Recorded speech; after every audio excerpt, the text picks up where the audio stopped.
Hey everyone, welcome back to another episode of the Midtown View. I'm your host, Jim Wenk at Savills, and joining me today for our third quarter market overview is Matthew Schreck, head of Tri-State Research for us here at Savills.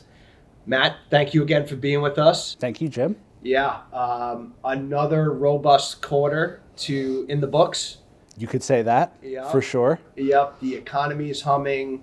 It looks like job growth is very steady, but at the end of the day, it's supply and demand and continued flight to quality. But I think we have a few things to cover today as we look back over the last 3 months. There's always a lot to cover, but we're at the mid-year point in the year now, and all systems are go, it seems, when it comes to the office market, particularly in Manhattan. And like you said, the economic backdrop seems to be smoothing out and providing more of those tailwinds to sort of keep the party going. So really strong activity in Q2 that we tracked. So we know in our prior conversations, we were talking about, the growth in AI companies. I think that continues. That story continues. You have the continued growth of the legal sector, the financial sector, and then as I think we talk about it, look at our report, we'll find other segments of the market that are also continuing to perform very strongly. Yeah, it was a very big quarter for the legal sector and the tech sector, as you said. The financial sector, there's variance quarter to quarter, right? In Q1, we had the huge Bank of America, nearly 2 million square feet net lease extension at their building, which dominated the headlines. It was a big Q1 for financial services. Now it was really all about legal and then tech and media as well. So we tracked 10.8 million square feet of leasing activity in Q2 alone, brings our mid-year total to about 23.2 million square feet. Of course, if the second half of the year approximately matches the first half, that would put us at around 46 million square feet, which would be ahead of last year's pace. And last year was a big year because we were almost at 43 million square feet of leasing for full year 2025, which put us ahead of 2019. That was a big watershed moment in terms of the market coming back. And like I said, we're just ahead of last year's pace at the halfway point. So things are really humming. Demand for space is extremely strong across the board, across industry and tenant types, across building classes, across geographies. Everything is hot. Amazing. And remind the viewers again, the average total leasing year over year average is typically in that 37 to 40 million square feet that we'll typically have on for a full year. Approximately. Of course, it goes in waves, depending on the point in the business cycle and the market cycle that we're at. But that's about average. So last year we had 43, and then this year, if we match the first half, we could be north of 45 million. 45, 46 plus potentially. Yeah. So we're on pace for a huge year. Amazing. Well, let's go into a little bit more of the segmentation and kind of where we're seeing the continued activity. Do we see it spilling over into the Class B sector, Class C sector? Is it some of the fringe points of Manhattan that are starting to see the spillover demand? So would love to get kind of your view, from 10,000 feet, then we can kind of dive in a little bit. Yeah, I think that makes perfect sense. And from a demand, I think we can talk about it in terms of a demand perspective and then a rental rate perspective, because the way the market works, you sort of need to see consistency, in demand, net take up quarter after quarter, the amount of available space start to drop, and then you see a response in rent growth, typically. So we are certainly seeing that rental rate growth response at the top end of the market and in the best located and most in-demand submarkets. The rent growth is lagging behind a little bit in those further flung, less in-demand markets, but those are the areas where we're seeing demand start to pick up. So it feels as though it's only a matter of time. The trophy segment, the Class A segment in Midtown continues to lead the way. Demand continues to be really strong there. what we've tracked as of this, end of Q2, Midtown trophy buildings have about a 2.5% availability rate. So everything is spoken for, really. And then when you expand that out to, the better buildings, let's call them, right, trophy and the Class A plus, that universe is around 5 to 6% total availability. So it doesn't really get much better. And of course, if that's the case, the demand has to flow elsewhere. So it's flowing to those Class A minus, B plus type buildings that are well positioned in strong areas like in Grand Central or in, World Trade Center, surrounding area, or especially in Midtown South with all these tech and AI companies. So we're seeing strong demand across the board. It started in kind of the trophy segment, spill over into the traditional Class A. Now it's getting into the A minus, B plus type segment, and maybe a little further from transit. Maybe it's some of the mid-block buildings. Maybe it's some of the buildings where an anchor tenant is moving out to go to a new development, right. But we're seeing, backfill demand into those type of assets. Absolutely.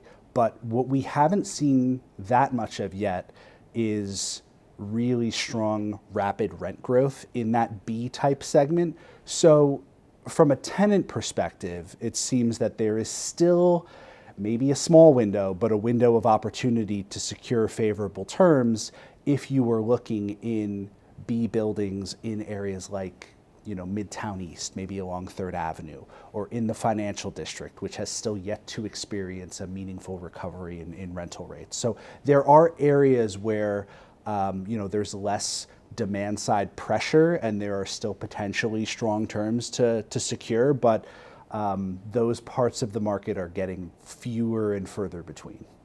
Amazing. So I guess the question is, some of these buildings that have significant vacancies, you obviously have like the terminal stores, you have 60 Wall Street downtown, you have like 199 Water Street has a good amount of availability. There's pockets of, whether you call them really newly renovated, almost trophy, like in the sense of the terminal warehouse, yeah, right, which is spectacular product. Just it's in a challenged location. It's not for everyone. Starrett Lehigh has availability, but would love your, what does your intuition or your foresight have as far as, where the demand spills over into some of those, outlier, good properties, but more outlier locations?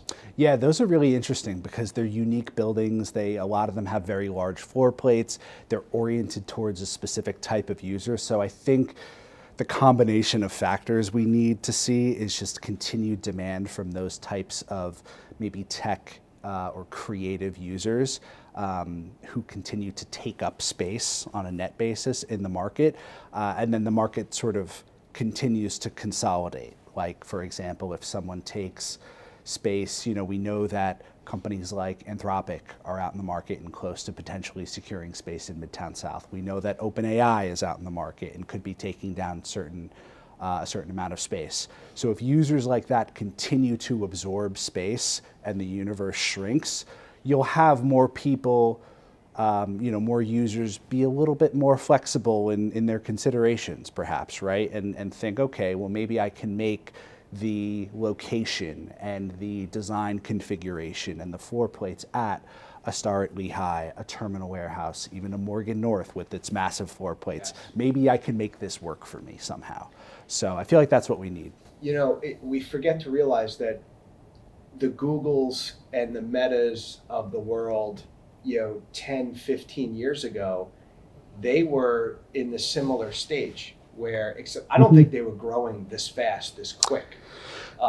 They were growing quickly, but Google, I remember it was a big deal when they relocated from Times Square to, Chelsea Market and 111 8th Avenue, and then they grew their campus there.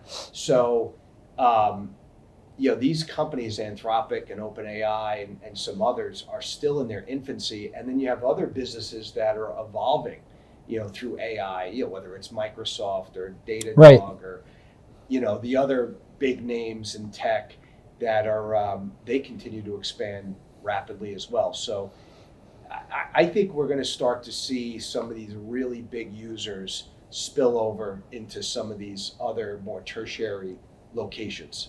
I think you make a good point. And, it even gets me thinking about how, we have our current conceptions of who the big players are, right, in the tech space, especially when you look at, I guess call it legacy tech like Google and Microsoft and Amazon and companies that have now been Meta, that have now been around for a long time. But there was once a time where they were the new entrants to the market. And, now we think about, like we said, Anthropic and OpenAI, but then also, like you mentioned, Datadog, who have really reinvented themselves in the age of AI. And there could be more companies like that we're not even conceiving of right now as a huge mega user that continue to evolve their business and then, a year or two from now become one. Yes. Right? Yes, it can happen very quickly. Exactly. I think, in this age. So, really strong quarter. We have tremendous momentum going through the summer. I don't think any of us, whether it's within my team or other teams here at Savills and other brokers we talk to, everyone's busy. No one is foreseeing a slowdown, like an August slowdown. It's just everyone is working on different types of assignments. So I think that bodes well for not only the service business but all the other trades in our ecosystem. Whether it's design firms or construction or there's a big backlog of business.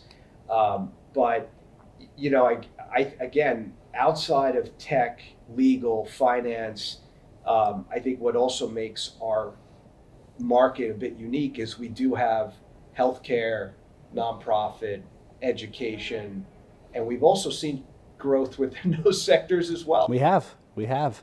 Yeah, it's a really diverse, it's New York, so it's a really diverse job and employment base and, base of demand for space. And we're just seeing all of that play out in the amount of competition for space that's out there. And it's certainly keeping everybody busy, like you said.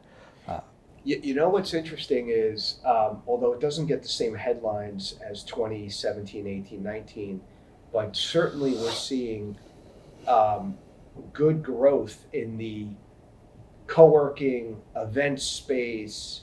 We're seeing that back.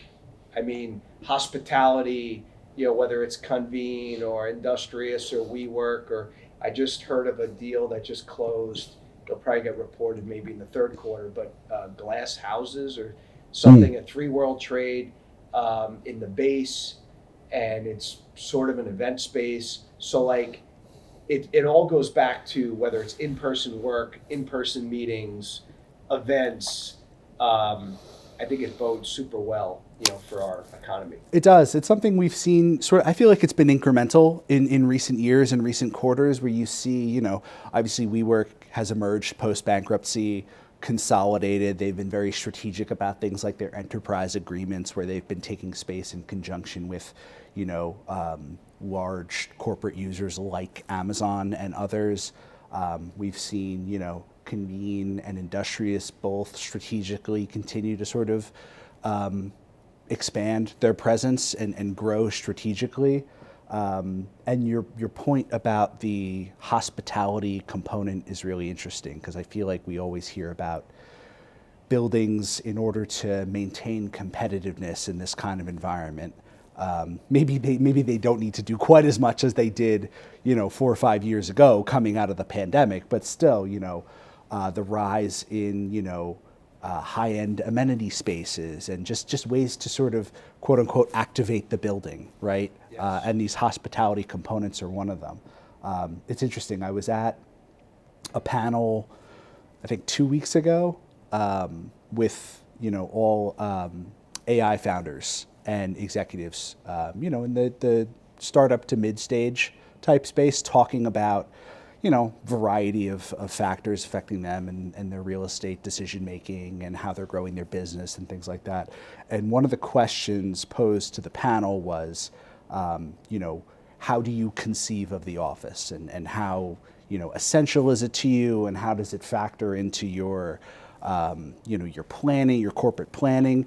And they were all four of the people on the panel were very quick to say, it's essential. It is essential that I have a legitimate office space where we can all work together, and even beyond sort of the working together aspect, they very candidly said, we need a real location so our customers and clients think that we're a real company to legitimize us. So I thought that was interesting too. And then for a company like that, if you're in maybe a small space, having some sort of activated hospitality component in your building to bring in, guests or have events, that's probably a huge draw. Definitely. Just have that shared common space to get, break out of your specific office, take that call, have that meeting, just get in a different environment. It's interesting. It's almost like when they're saying they need an office to legitimatize their business and how they are facing their customers and clients. It's like how you dress. It's like your culture, and they all dress different. But the point is, it's like it's all like to build their culture, their brand. And it's set the standard. They're setting the standard. Exactly. It's a great way to put it. That's important. Well, look, I think, we're seeing much of the same, which is super positive as far as net demand, growth. Everyone seems to be pretty busy in our universe. But we have our crystal ball as usual. Would love to hear any last second predictions going into Q3 or the second half of the year. Anything out of the box, but always appreciate your foresight. Yeah, of course. I had a couple thoughts as I was sort of playing around in our data sandbox and trying to figure out what are the new trends that are emerging at this point. I know we didn't spend a lot of time talking about rent growth and just how strong it has become. I mean, just real quick, even for Manhattan overall, for average asking rents, up 7.2% from a year ago. Class A up 7.7%. The trophy buildings we talked about, on average, looking at $200 a foot, to Class A plus, $150 a foot. I mean, we know there are certain spaces where the ask is over 300 and, maybe a building or two potentially pushing up to 400, a little aspirationally. But rents are really moving in the high end of the market. And we looked at the number of leases signed of at least $100 per square foot as a starting point, because traditionally in recent years, I feel like that's always been the benchmark of, a prestige deal, right? Starting in three figures at $100 a square foot. In 2018, there were 88 such leases of $100 a square foot minimum that we tracked. Through the first half of this year, we've tracked 43 leases with a start of at least $150 per square foot. So that puts us on pace where at the end of this year, we might be looking at the same number of 150 plus deals as there were 100 plus deals 7 years ago in the midst of the last cycle. So it begs the question, is 150 the new 100? And it seems to be the case. So the market has really moved from a pricing standpoint, and I suppose that's the prediction, is we'll get to that point where we've got the same number of 150 plus deals by the end of this year as we had 100 plus deals back in 2018. That's quite remarkable. I mean, it's to have that level of recovery, coming out of the COVID era, how quickly the recovery is over, call it a 3.5 year period. The acceleration is pretty staggering. Yeah, staggering. Well, we will wait and see. We'll know in 6 months, we'll see. Right, at the conclusion of the year. But Matt, always appreciate your insight. It's tremendously appreciated. It's you always seem to be spot on. Let's see what the next 3 to 6 months brings, but hopefully we're in store for a banner year. It seems that way, and I hope so. I always appreciate the opportunity to be here and talk with you about the latest in the market. So thanks again, Jim. Thank you. That concludes another episode of the Midtown View. Again, I'm your host, Jim Wenk. Thank you very much for joining us. If you like the show, please like it, share it, make a comment, and look forward to seeing you on our next episode. Bye for now.